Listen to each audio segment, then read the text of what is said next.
So if you can just do those three things, you're going to stand above your competition in a very competitive market, and you're going to do more deals than everybody else. All right, Joe McCall here. What's going on, guys? This is the Real Estate Investing Mastery Podcast, and I got a quick little simple coaching call with my two friends, Jared and Foster. But Foster, I hope you're doing well, man. What one or two things do you hope to accomplish on this call? Yeah, so I'd say the biggest thing is I'm at the point in your modules of selling. We have 2 properties under contract. So I'm at the point of speaking of realtors. We sent out handwritten letters. So we're getting a lot of buyers calling us, about 2 to 3 buyers a day. Whoa. Let's talk about this because people don't believe me that this works. What kind of letters to buyers did you send? Ones on yellow paper with red ink. So handwritten yellow letters with red ink. Was it I can tell you how I did it because I actually did that for Foster. I took your letter from your module, and then I had my wife write it out because my handwriting's terrible. But she wrote it out on a yellow legal notepad with lines. And then what we did is we took it to, I think, Office Depot and made, I forget how many investors there was. Do you remember what the number was, Foster? Was there like 149, 160. Okay. So we made 200 color copies. So it was, colored, copied. And it looked like when you looked at the color copy, when I first looked at it, I thought it was the actual letter that she handwritten. So color copied. And then fortunately, I have an awesome wife. I was going to have my daughter do it, maybe pay her, but it didn't work out. So my wife hand wrote on white envelopes all the addresses, and then we put a return address in the top left-hand corner. Didn't put a name, but a return address, and we put a regular stamp. She folded it into 4s, so it was kind of thick, and my wife was like, "This is stupid. Why we fold it in 4s? It looks dumb." I said, "That's the point." Did you crumple it up? She crumpled it up first, and then folded it in 4s. And she goes, "This is really dumb." I say, "This is what I said." I said, "Joe McCall has done $10 million in funnels. He knows what he's talking about. So let's just trust him." So we coupled it up, folded it in 4s, and then I printed out a quarter page of the Google satellite image, and then I put a square around the property, and we inserted that so they had a map of where the property was. So we mailed that to about 160 investors that we got on our last call from you when you went through the process of finding investors that have bought a property that doesn't live there, et cetera, et cetera. You can talk about that. And then Foster can take it from there of how many calls we've gotten. We listed his cell phone, so they're calling him directly. That's so funny because Jared's wife is my wife's sister, so I know I'm going to hear about this later. Darn right. Not if we sell a property. We don't sell a property, you're definitely going to hear about it for years, but we're going to sell multiple properties. So once she gets that check cashed, she probably won't talk about it again. All right. I love it. So Foster, how many calls have you gotten from buyers approximately? I've gotten 6. 6 calls. And when did the mail hit, do you think? Right, last Thursday or Friday. So it's been about a week. Okay. Late last week. I think I got my first call on Friday. What was the feedback, the general feedback from those calls? Good. Yeah. They just said, "Hey man, I got your letter in the mail about a 5-acre lot.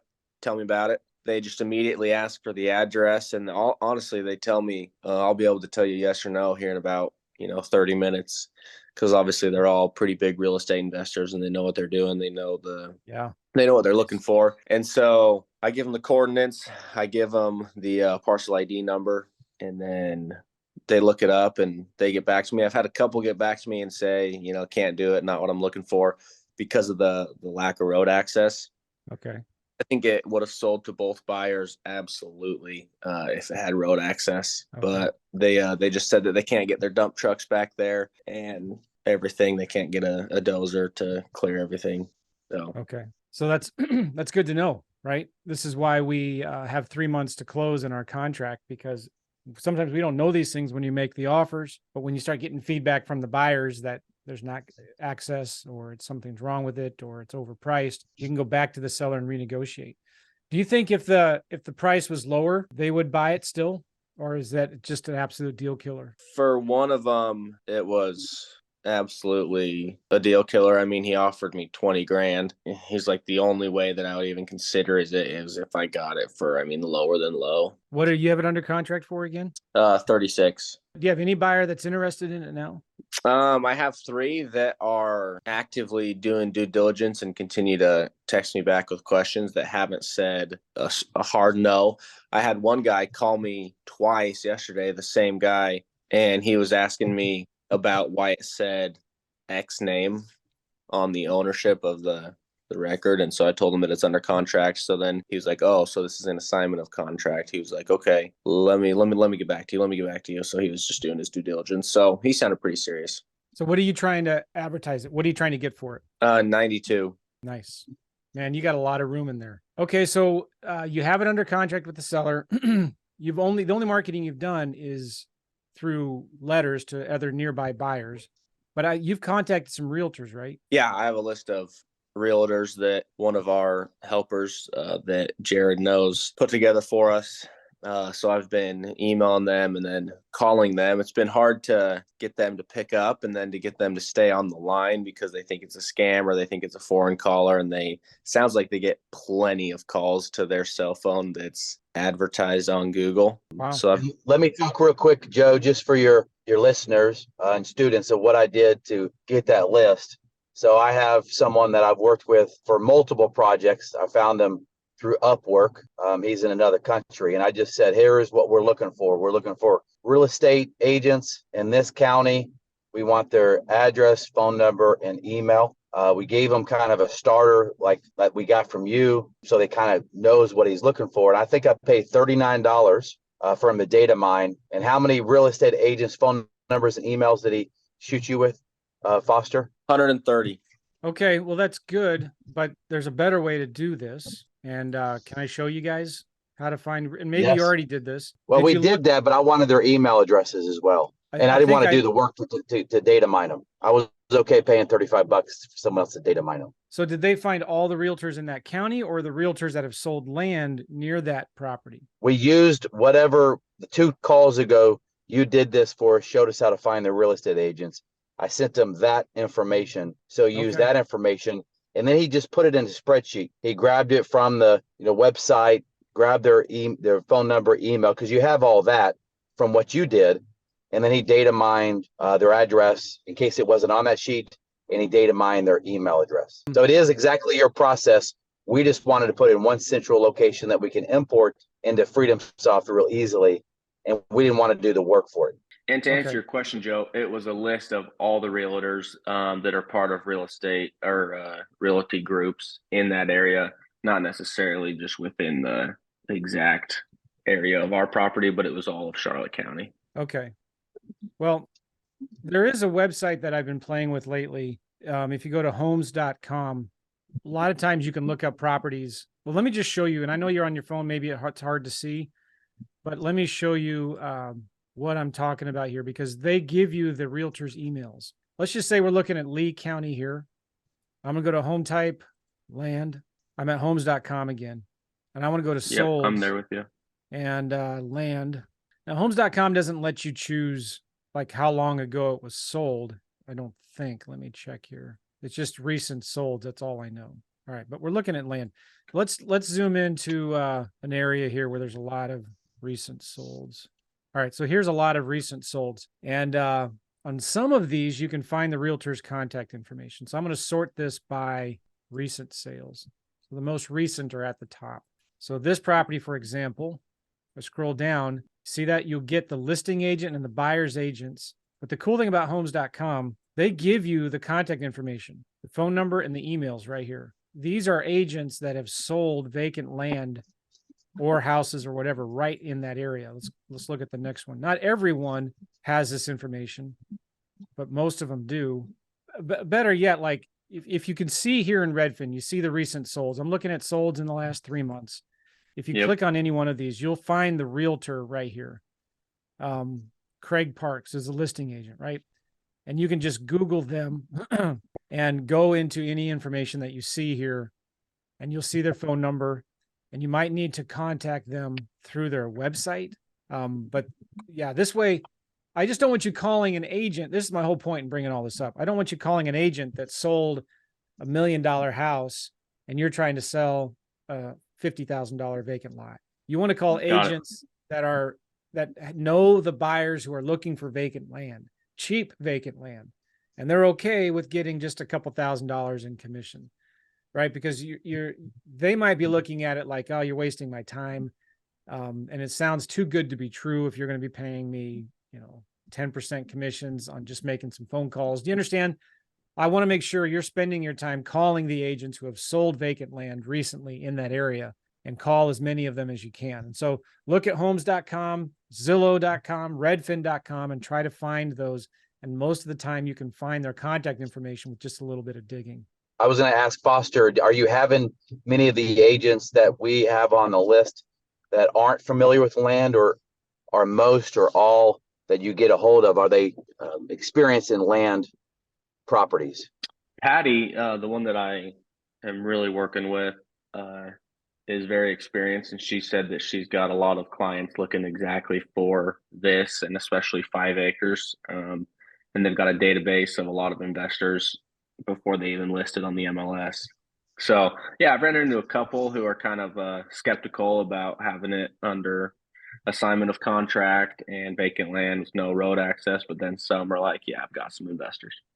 Well, that's another important thing too here. Like, you guys can close on it, right? You have the funds, you could close on it. And an assignment means, and I know you already know this, but an assignment means at closing, you're going to just assign your contract to the end buyer, and there'll be one closing. And then you get paid as an assignment fee at the end. It's just a cash transaction. It's not a big deal. Sometimes though, it's better, easier to do what's called a double close.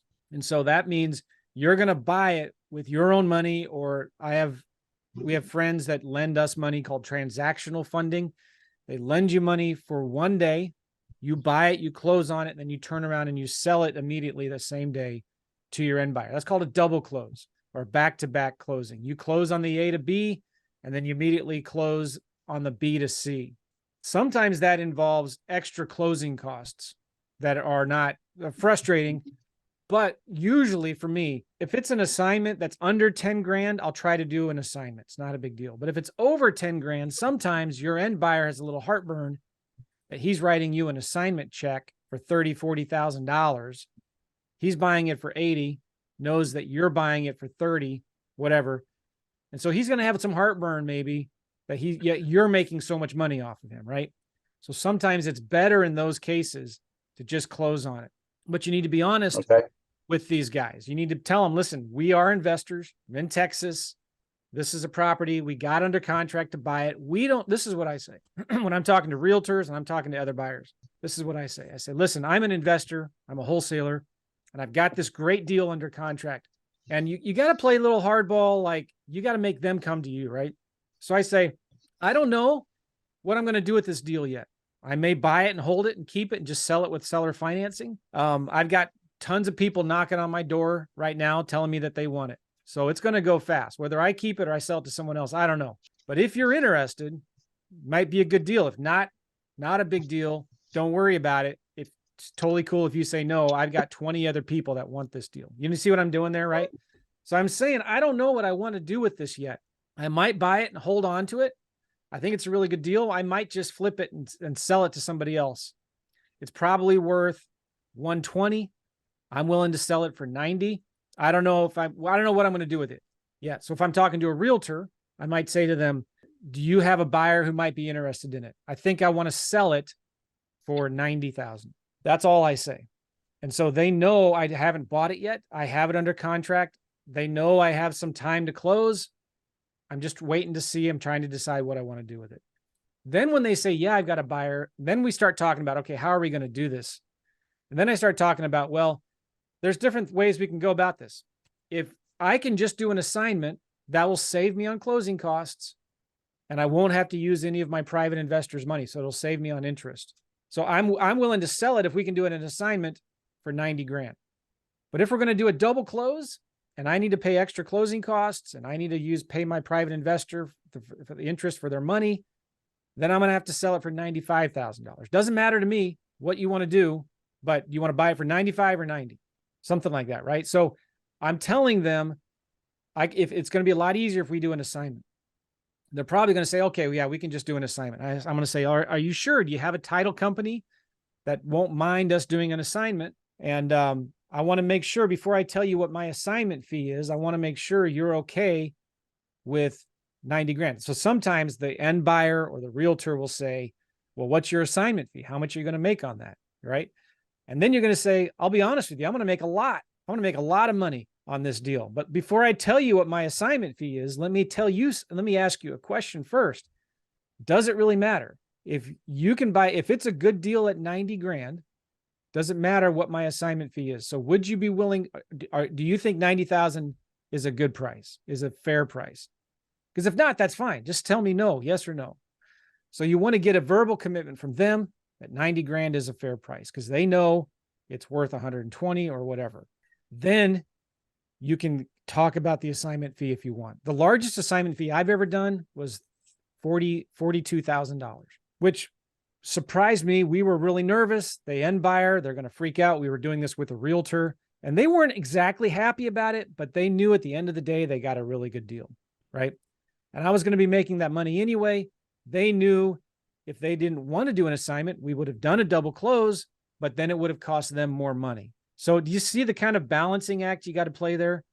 You don't want them to know that you're immediately right out, you're looking for a $40,000 assignment fee. That might freak them out. Sometimes in that case, it's just better to go ahead and close on it. You know, Jared, I know you're loaded. You could use your own money. I'm just joking because I know you aren't. I've seen the way you, I've seen the clothes you wear and the way you, and your golf clubs. Okay. Thank No, you. I'm just kidding. We can use my own money and I don't mind doing that. So if you use your own money, or you could use an investor monies, but like, it's still the same thing. There's a cost of capital, right, Jared? Like if you did use your money, it is going to be tied up. There's a cost to that. And so when I'm telling the realtor or my end buyer, you can buy it for 90 if we do an assignment. If I double close, it'll be 95. So it doesn't matter to me. What would you rather do? But I know at 95, it's still a really good deal. Make sense? Yeah. I think you should incorporate that, Foster, so you eliminate any discomfort with assignment only. You can say we're open to a lot of different options. When you're talking to the real estate agents, we might double close. I haven't bought it yet. It's under contract, so I might assign it. Really just depends upon the scenario, who we sell it to, what the price is, etc. Yeah, I think that's and we may just keep it. This is such a smoking hot deal. We may just keep it and sell it with seller financing, or just hold on to it. We don't know yet. It just kind of depends. So you don't want to come across as a desperate seller trying to, even though that's what your letter was, and that's why you got so many calls. Well, that's what I was going to ask is they call and I've already played my cards. Well, kind of, but they also know what you're doing, right? They know you're a wholesaler.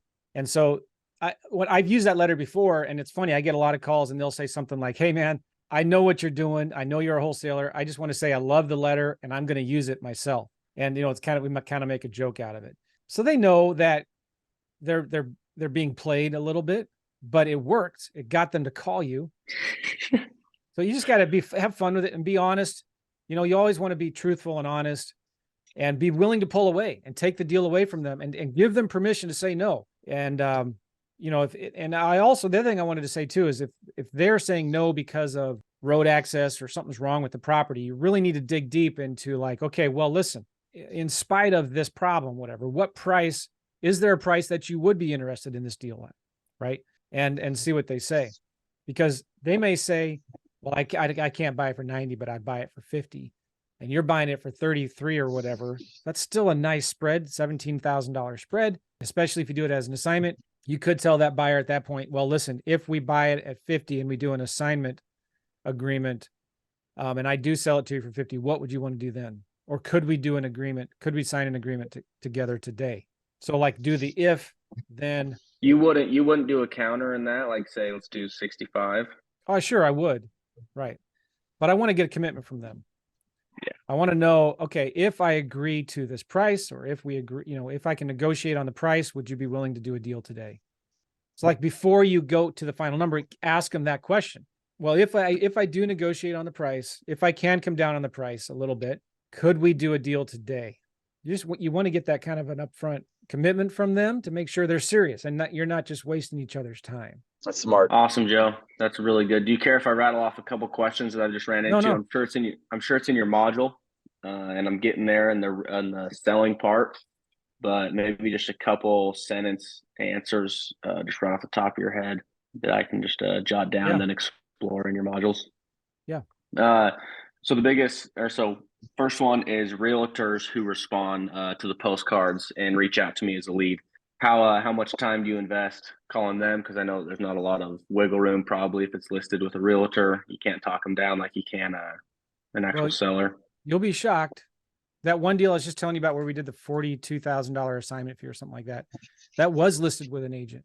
And it was listed for $340. We made an offer at $215. So it's listed for $340,000. Our offer was $215,000, and we sold it for like $280 or something like that. So never be afraid, not afraid, but like never be hesitant to offer a lowball offer, even with a listed property. Because many times I tell the realtors, listen, number one, I don't have an agent representing me. So if you want, you can represent me and get both sides of the commission. A lot of times realtors can do that. Sometimes they can't. But if they can't do it, maybe somebody else in their office, in their brokerage can do it. All right. So I let them know, if you can help me put this deal together, you can make more money. You can make both sides of the commission. And I warn them in advance, listen, I'm going to make a lowball offer. I'm not a retail buyer. I'm looking at comps here. I see a bunch of properties that have sold for half of what your client is listing for. So if I make an offer, I'm going to be somewhere in this price range. So they know that, the realtor knows that. But this is a property many times that's been listed for 3 months, 6 months, and that realtor knows it's overpriced. It's priced way too high. So I try to get the realtor to understand, I'm not a full retail buyer. I'm going to make a lowball offer, but it's totally okay to say no. Can you at least you don't have to do the paperwork, but at least just call the seller and verbally ask them if they would accept something in this price range. And you'll be surprised. Doesn't happen all the time, but you will find sellers that will discount their property 50% or more because they're just done with it. They're tired of it. And they're like, fine. And then I tell the realtor one more thing. I say, listen, if anything, my offer might help that seller come back down to earth and be willing to reduce their price, because, and then it'll help you sell it faster because they obviously think their property is worth way more than it is. So my lowball offer may help them eventually lower it so they can actually sell it so you can make some commission on it. Does that make sense? I'm trying to paint a picture to that realtor that it's going to actually eventually help them in the long run, even if the seller says no, by making my offer anyway, at least verbally, make my offer verbally to the seller. So I think you should always talk to these agents while you're on the phone, look at Redfin, look at similar properties in the area and say, listen, I know they're asking 50, but I see some similar properties a few miles away. They're asking 30 for it. So is 50 grand a fair price? Why would I want to pay 50 when I can buy this one for 30? Look Awesome. at solds in the last year and say, man, I see, I'm sure your property is really nice. I understand your client, maybe it's got great views or something, but be honest with me. If you were in my shoes, would you pay 50 grand for this property when there's a bunch of these solds that sold for 10 or 20 in that area? I just ask the questions. And a lot of times the realtors will say, well, no, they've rejected offers that have been higher than yours. So I still push it. And I say, well, listen, can you just at least make a verbal? You don't have to write up any contracts, just email them or text them and ask them if they would accept my offer or what is the absolute least they would take. And depending on what the realtor says, you can move on from there. But I'd still follow up then every 30 days, call that realtor back, text them, email them. Hey, has that property sold yet? Sometimes sellers just need time to cook, right? And that realtor is probably more frustrated than anybody that house hasn't sold yet or that vacant lot hasn't sold yet because it's been sitting on the market for 6 months. They're tired of dealing with the seller. The seller's complaining that the realtor's not doing their job and it hasn't sold yet because, so does that make sense? Is that helpful at all? It does. Yep. A lot of times those realtors know of other off-market properties. So you always end those conversations with those agents. Well, listen, I pay generous commissions. I don't have a realtor representing me. I pay up to 10% commissions. If you have any off-market vacant land deals, do you have any off-market vacant land deals right now? If you see one or find one in the future, would you mind letting me know? So I'm always asking them, do you have other deals? And then can I send you my contact information? So if you see another one in the future, an off-market discounted lot, will you let me know? I'll pay you 10% commissions on these. So always leave that door open. Nice. The question I had was, I love all the teaching you did on communicating with the real estate. And I think this is going to go into Foster's next question, but even if they say this is what it is, you try to talk them down and you don't have much confidence that they're going to accept the offer because your offer is 30% of what they're asking, 40%, you still write up the offer and email it over anyway, right? Yeah. And send it in the physical mail because emails get lost. They go into spam. But I always send a letter in the physical mail with my offer. And I keep on following up because then when you follow up, your follow-up is more powerful because it's, hey, I'm following up on that offer I sent you 30 days ago, right? Have you sold it yet? And you'll be shocked. Like I have a friend one time who sent a letter. He talked to this lady who was elderly about buying her house.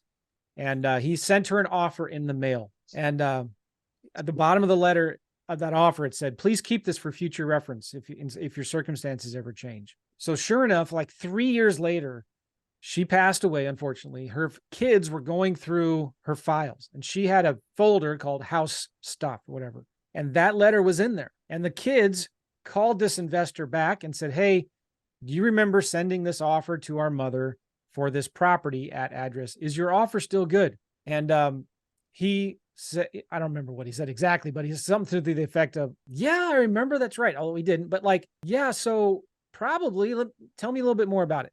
So like, you've got to get it in writing because maybe they'll keep it, maybe they'll throw it away. But now you're doing something that, and you're in a competitive market. None of your competition is doing this, right? Your competition is not making an offer to every seller that they talk to. They're not making written offers after they talk to the sellers, and they're not following up every 30 days religiously. So if you can just do those three things, you're going to stand above your competition in a very competitive market, and you're going to do more deals than everybody else eventually over time, because now every single month you're following up with these people, right? You're sending them another offer in the mail. You're sending them an email, a voicemail, and a text, and you're just bothering them and pestering them. Hey, have you sold your property yet? I'm still interested. Maybe I can offer you a little more. Next time, maybe bump the offer up 5% or something like that. Awesome.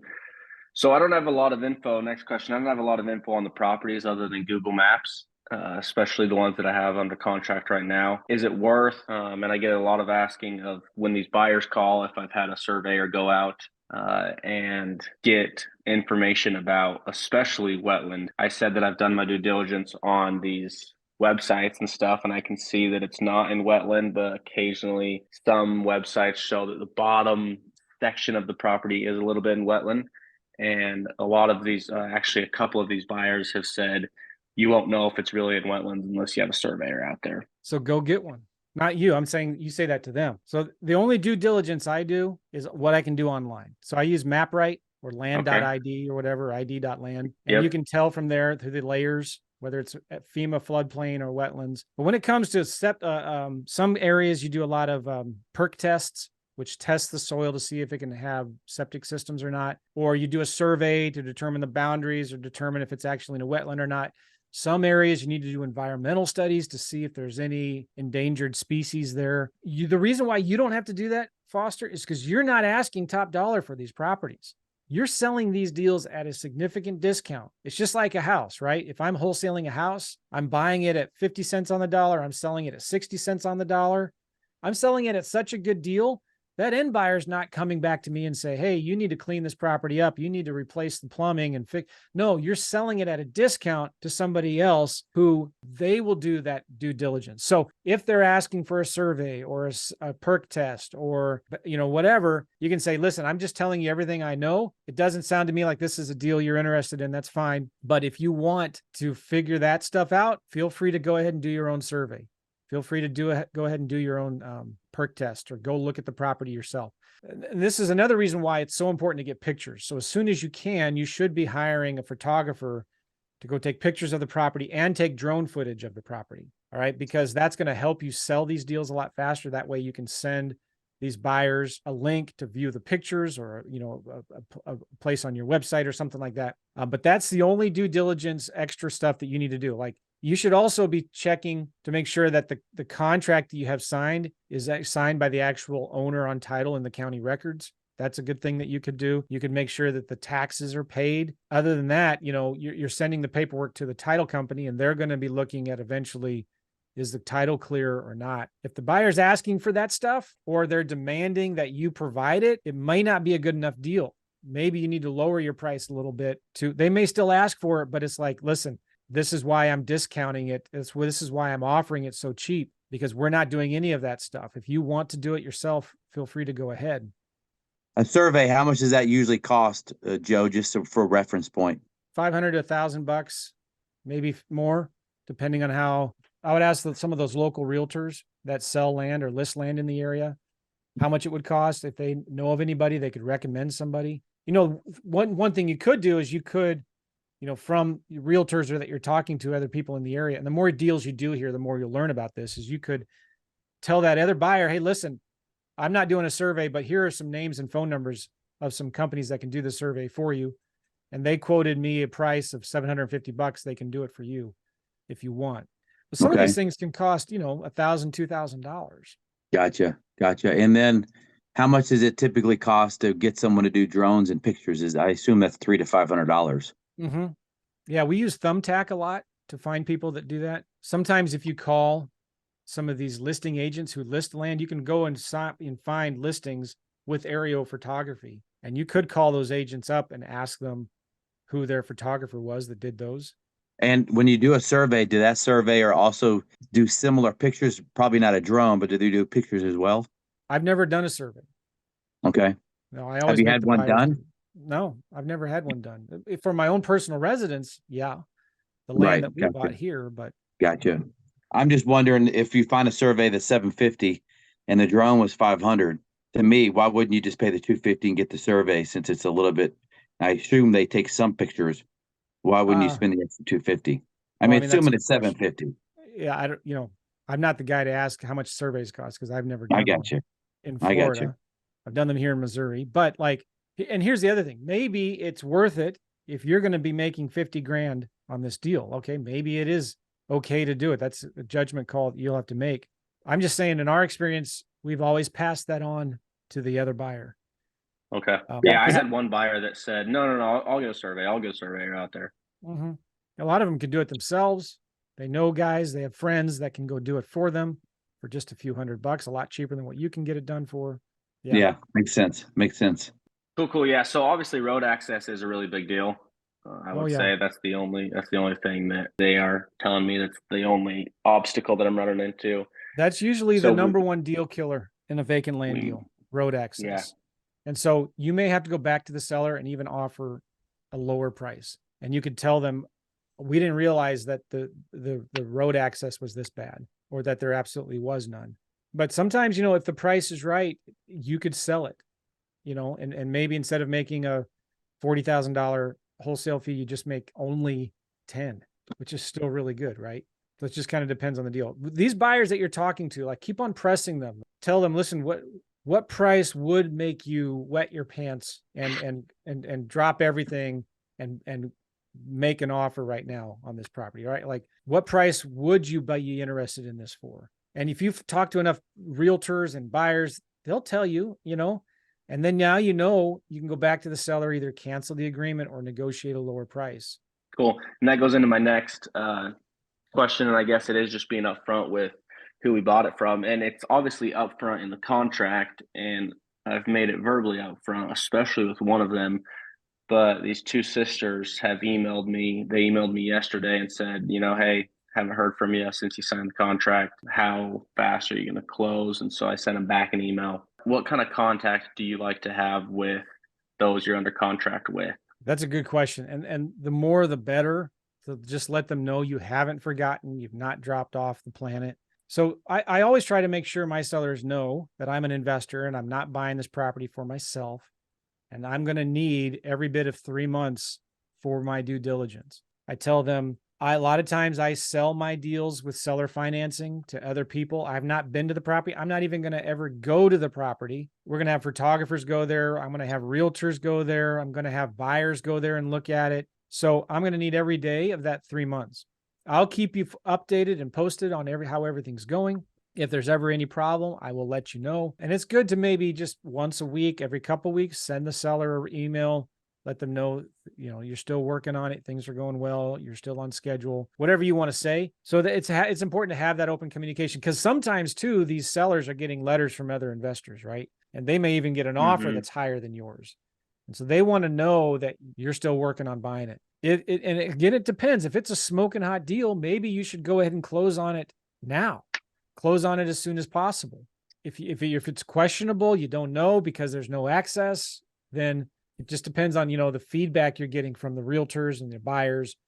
And if you can sense that your seller, they're starting to ghost you, they're starting to ask a lot of questions, they're acting nervous or whatever, maybe if it's a good smoking hot deal, you go ahead and close on it and just get that over with if you can. It just kind of depends on the deal and where you're at. But does that help? Does that make sense? Yeah, it does. Oh yeah, and I've got realtors asking if I want them to post it on the MLS. I recognize that I can do it for free. They're saying, we'll post it for you, and then we also write up a contract about the commission percentage that we're going to get. Obviously, is it worth it having them post it on the MLS and paying for that, or because right now I don't have any pictures, so I don't even know what to post on the MLS. So obviously we need to hire a photographer and stuff to even post it, correct? Well, yeah, this is one of the things that I love about calling realtors and ask if they have buyers, because if they know it's a good deal, they will offer to list it for you, right? And so, yeah, I would have them do that. I always work in, when I'm making my offer, I always figure in 10% realtor commissions, right? Mm-hmm. So I'm figuring if I'm going to sell it for 100, I'm going to figure paying, 8 to 10 grand in realtor commissions, because I want that realtor to work their butt off to sell it. The faster they sell it, the faster they'll make money, the more money I'll make, et cetera, right? But then they'll take care of all the rest. They'll go out there, put a sign on it. They'll take pictures. Sometimes realtors they have a friend that will just do the survey themselves, or maybe just at least go out and stake it, put stakes in the corners or whatever, right?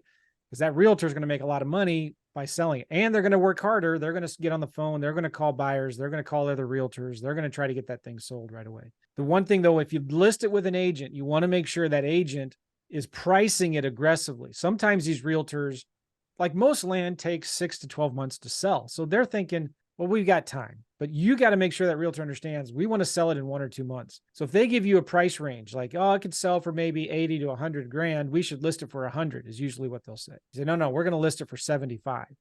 Like, you want to price it aggressively to sell in 1 or 2 months as fast as possible. You want your money to turn around as quick as possible. So it comes back. You can reinvest the money back into the business, back into more marketing, right? So make sure that realtor, if they can list it, that's great. If they're offering to do that, I think that's great. And if they're responsive to you, they answer the phones when you call, they call you back right away when you call, that's huge. It's so hard to find a realtor that can do that, right? So I'll pay them 8 to 10% all day long if they can sell my properties for me, because here's the other big reason why this is so important. It's going to get out there on the MLS. It's going to get on Zillow. It's going to get on Redfin.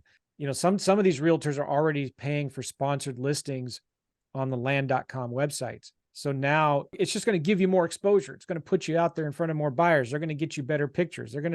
Real good pictures are like staging a house, right? It's going to get more interest, more calls, more buyers, more money, maybe even a bidding war, and you'll sell your property faster. So realtors pay for themselves. You're saying the 8 to 10% is combined, like it's the wholesale, like we don't need to pay them to list it, and then that's an extra fee. It's just the 10% is you do everything you need to sell it. Yeah. So they get 10%. And if they bring a buyer's agent, they split the commission with that buyer's agent. Thanks, Joe. Yeah. Question for you guys. How many offers have you all made in the last week? 2 verbal offers, no written offers. Okay. I know you guys, we talked about this before. You slowed down the marketing a little bit. Are you back ramping that up again? You're doing text, postcards or letters every week? Yep. Yeah. We sent 1,500. That's already out. Cool. So I want you to make sure you're tracking your numbers. I don't have time to look at it now. Maybe next time we talk, let's look at your numbers. Let's look at by week. I want to see how many postcards you've sent, how many sellers you've talked to, how many offers you made. Okay.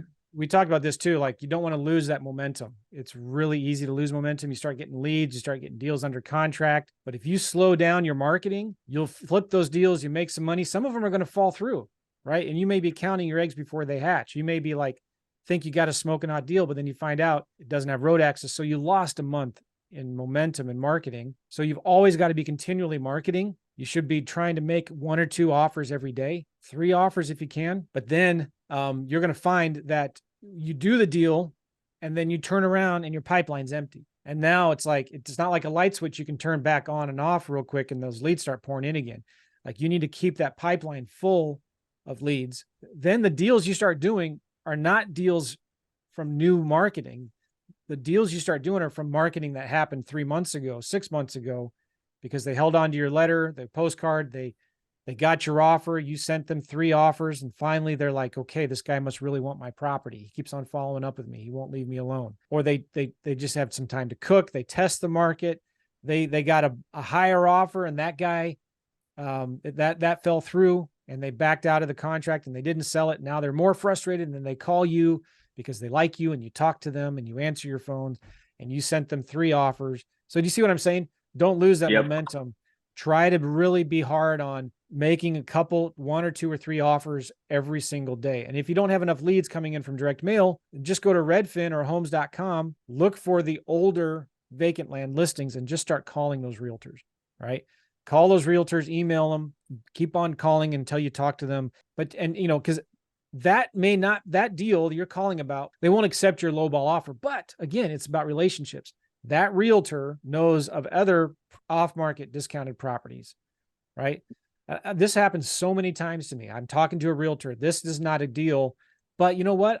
So-and-so in the office, they have a deal that they haven't listed yet. Let me get you some information on that. Or a week later, they email me, hey, I found a deal that you might be interested in.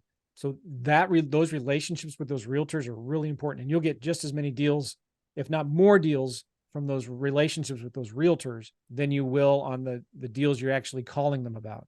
Wonderful. And let me show you one more thing, because I think this is really important. Because while you're waiting, you're doing more marketing. Let's just say we're at Lee County again. I'm at homes.com. I'm at Lee County. I'm going to go to land. All right, Lee County has 2,800 vacant lots for sale. I'm going to go to all filters, and I'm going to scroll down to days on market, more than 6 months. There's 1,226 homes. Maybe you could sort it by price reduced date. So these are properties that have recently reduced their price. This one's been on the market for 180 days. Right here is the realtor's, Joanne's, phone number and email address. You can't get this from Redfin, but you can get it from homes.com. And the cool thing about homes.com is it directly links you to the listing agent. Some of these other websites like Zillow, Redfin, whatever, they'll send you to buyer's agents that are paying for sponsored listings.